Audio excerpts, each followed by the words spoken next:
Welcome back to Walsall Fan TV, the joy and the pain following Walsall. Big news today, Daryl Clarke has left Walsall. By mutual consent, got some compensation. He's gone to Port Vale. Why has he gone to Port Vale? He's a traitor. He's a traitor. He's gone He's to a traitor. our League Two rivals. He's That's gone bad, to isn't he? a rubbish club at the wrong time, and he's a fool. He's a Stuff you, fool.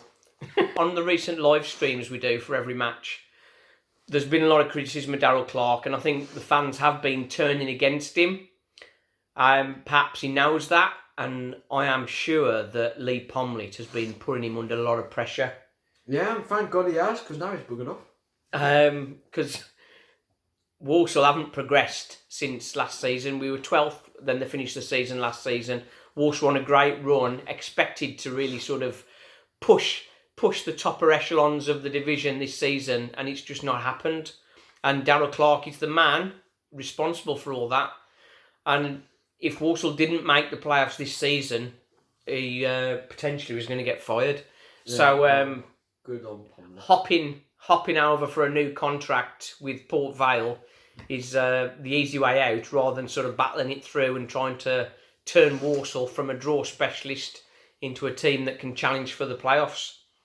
We weren't happy with Daryl Clarke. I'd sort of kept faith with him, but I mean, even I was starting to turn, really, because again and again, the likes of Josh Gordon, he's a centre forward, playing on the wing, playing in midfield.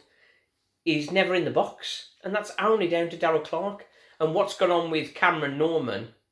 Cameron Norman's fit. He's a sick right back. He's better than White, like 100%, and he's just chilling on the bench. Like, he's obviously fell out with the guy, and I have quite a bit of experience with body language, and we've seen from recent Walsall goals, his reaction has shown that he's really not happy. Who? Daryl Clarke, yeah. I've seen from his body language that he's not really feeling the joy for it.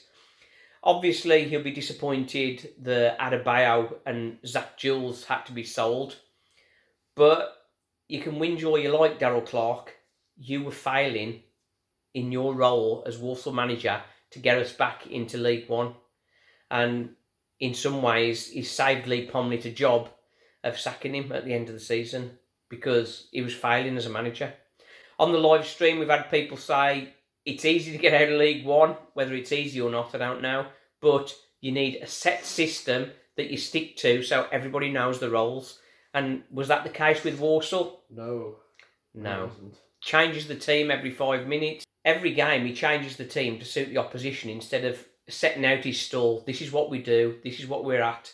And attacking teams. And we've been up and down. Sometimes we've had some good games, and then more often we've had some poor games. The defence had improved, but I mean, we've conceded in 17 games of the 26 so far this season.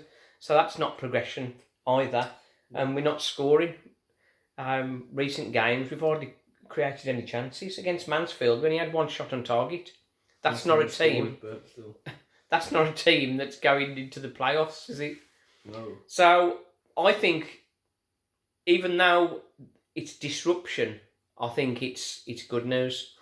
The negatives: Daryl Clarke is an experienced manager.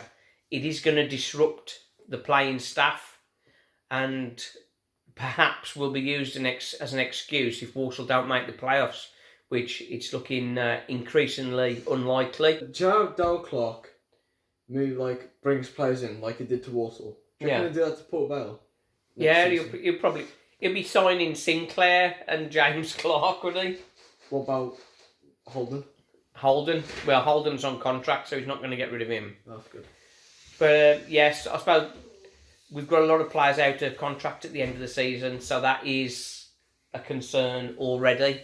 Mm-hmm. And not having an established manager in, so I think Brian Dutton is looking to take over as caretaker manager, but he's only worked under Daryl Clarke, so he's going to be following him in no time at all. Perhaps it's time for Miguel Lira, the youth team coach, has been doing very well. And we all know about a youth team coach that did well for Walsall before when he went manager. Who was that? Dean Smith. Dean Smith. If he could step up and do as well as Dean Smith, we'd all be very, very happy. Yes. Right then, we're getting ready for the Cheltenham live stream tomorrow night. Walsall finally have a game. How about that? Okay, for the joy and the pain, follow Walsall Fan TV. Cheers. Well, Stephen, Walsall haven't had a game for about 3 weeks. We've finally got a game tomorrow night. But the big news is Daryl Clarke has left. It's actually... Oh, for God's sake. Well, sorry guys. Looks like we ain't getting promoted.